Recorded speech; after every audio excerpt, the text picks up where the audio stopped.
வணக்கம் நண்பர்களே, இது தமிழ் நண்பன் ஷார்ட்கட் சேனல். இப்போ நான் பார்க்க போகிறது மெட்ராஸ் ஹைகோர்ட் சம்மந்தமான தகவல் தான். என்னென்னா, நிறைய நண்பர்கள் மார்க் நமக்கு நிறைய குறைஞ்சிருக்கு அப்படின்றது உங்களுக்கே தெரியும். நிறைய பேருக்கு குறைஞ்சிருக்கு. ஃபஸ்ட்டு பார்த்தீங்க அப்படின்னா, ஃபைனல் ஆன்சர் கீ அப்படின்றது ஒன்று கொடுத்துட்டாங்க. ஸோ ஃபைனல் ஆன்சர் கீலேருந்து நம்ம மார்க் இவ்வளோ தான் அப்படின்றத அக்யூரேட்டாக துல்லியமாக கால்குலேட் பண்ணிடலாம். பட் ஒரு சில மிஸ்டேக்கில் மேபி இந்த ஓஎம்ஆரில் ஷேர் பண்ணும்போது கொஞ்சம் பாதி ஷேடிங்கு அந்த மாதிரி, இல்லை டாட் வைக்கிறது அந்த உள்ள மேபி 1, 2 மார்க் அப்படின்றது குறையலாம். ஒரு 10 மார்க்கோ 5 மதிப்பெண்களோ 15, 20 அப்படின்ற மாதிரியான விஷயங்கள் ஏற்றுக்க முடியாது.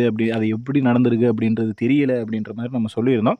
பட் அதுக்கு இப்போ ஒரு சொல்யூஷன் அப்படின்ற மாதிரி, அதாவது இது முழுமையான தீர்வு கிடையாது, தீர்வு காண்றதுக்கான ஒரு வழி அப்படின்றத இதில் சொல்லிக்கிறேன். ஸோ நம்ம எல்லாருமே இது எல்லாருமே பண்ணணும்னா ஃபஸ்ட்டு மார்க் குறைஞ்சிருக்கணும். மார்க் குறைஞ்சிருந்துச்சுன்னா அப்படின்னா கண்டிப்பாக நம்ம அதை பண்ணணும். ஸோ மார்க் குறைந்த நபர்களாக நீங்கள் இருக்கீங்க, அதாவது உங்களுக்கு மதிப்பெண்கள் அப்படின்றது தேர்வில் குறைஞ்சிருக்கு அப்படின்னா நீங்கள் என்ன பண்ணணும் அப்படின்றத சொல்லிடுறேன். இதுதான் Madras high court website official webpage அப்படிங்கிறது இதுதான். ஸோ இந்த msc.tn.gov.in அப்படின்னு ரெக்யூர்மெண்ட் லாகினில் உள்ளே போகிறோமா, உள்ளே போனீங்க அப்படின்னா ஹோம் பேஜ் இப்படி தான் இருக்கும். இதில் மெனுன்னு போட்டு அந்த ப்ளூ கலரில் ஒன்று தெரியுது பாருங்கள், அப்படியே லாஸ்ட்டில் பார்த்தீங்கன்னா 3 டாட் அப்படின்றது இருக்கும்.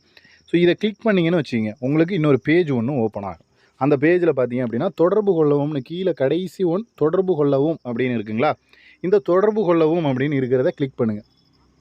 கிளிக் பண்ணிங்க அப்படின்னா உங்களுக்கு இன்னொரு பேஜ் அப்படின்றது ஓப்பன் ஆகும். இதில் அப்படியே கீழே ஸ்க்ரோல் பண்ணிட்டு வந்தீங்கன்னா தொடர்பு தகவல் அப்படின்னு சொல்லிட்டு இங்கே ஒரு மின்னஞ்சல் முகவரி அப்படின்றது கொடுத்துருக்காங்க பாருங்கள். அதாவது mhsc.government.in அப்படின்றது தான் அஃபிஷியல் வெப்சைட். ஸோ இந்த வெப்சைட்டுக்கு நீங்கள் உங்களுடைய மதிப்பெண்கள் குறைவாக இருக்குது, எத்தனை மார்க் குறைவாக இருக்கோ அதை நீங்கள் மெயிலாக பண்ணுங்கள். ஸோ அவங்கக்கிட்டேருந்து என்ன மாதிரியான ரெஸ்பான்ஸ் வருது, இதுக்கு அதாவது நிறைய மெயில், இப்போ ஒரு 100 மெயில்ஸ் வர்றதுனால மார்க் கம்மியாக இருக்குது அப்படின்றதுனால அதை ஏதாவது கன்சிடர் பண்ணுவாங்களா, இல்லை அதுக்கு உரிய நமக்கு ஓஎம்ஆர் ஷீட்டை பார்க்குற மாதிரியான ஆப்ஷன்ஸ் அடுத்த கட்டத்தில் தருவாங்களா அப்படின்றது நமக்கு தெரியாது. பட் நம்மளோட சைட்லேருந்து இந்த ஒரு விஷயத்தை நம்ம பண்ணுவோம். அதுக்கப்புறம் என்ன நடக்குது, என்ன மாதிரியான ப்ரொசீஜர் போகுது அப்படின்றத நம்ம பார்ப்போம். ஏன்னா நம்ம மார்க் குறைஞ்சிருக்கு அப்படின்ட்டு அமைதியாக இருக்கிறதுக்கு பதிலாக இந்த ஒரு சிறு முயற்சியாவது பண்ணுவோம் அப்படின்றத நம்மளுடைய தாழ்மையான வேண்டுகோள். ஸோ இதை ட்ரை பண்ணுவோம். அவங்க சைட்லேருந்து ஏதாவது அடுத்த கட்ட நகர்வுக்கு அதாவது ஓஎம்ஆர் கொடுக்குறாங்களா, இல்லை என்ன காரணத்தினால மார்க் குறைச்சிருக்காங்க அப்படின்ற மாதிரி ஏதாவது ஒரு இன்ஸ்ட்ரக்ஷன் அப்படின்ற மாதிரி கொடுத்தா கூட ஓகே. மேபி ஒரு இன்ஸ்ட்ரக்ஷனாக கொடுத்து இந்தந்த தவறுகளுக்கு இந்தந்த மார்க் கம்மி பண்ணியிருக்கோம், ஸோ அதனால தான் உங்களுக்கு மதிப்பெண்கள் குறைஞ்சிருக்கு அப்படின்ற மாதிரியான இன்ஸ்ட்ரக்ஷன் கொடுத்தாலும் ஓகே, அல்லது ஓஎம்ஆர் பார்க்குற மாதிரி இருந்தாலும் ஓகே. ஸோ ஏதோ ஒரு ஆப்ஷன், ஏதோ ஒரு நல்லது நடந்தால் ஓகே தான். ஸோ அதுக்கு இந்த சிறு முயற்சியை மார்க் கம்மி ஆகாதவங்க யாரும் ட்ரை பண்ணிட வேணாம்.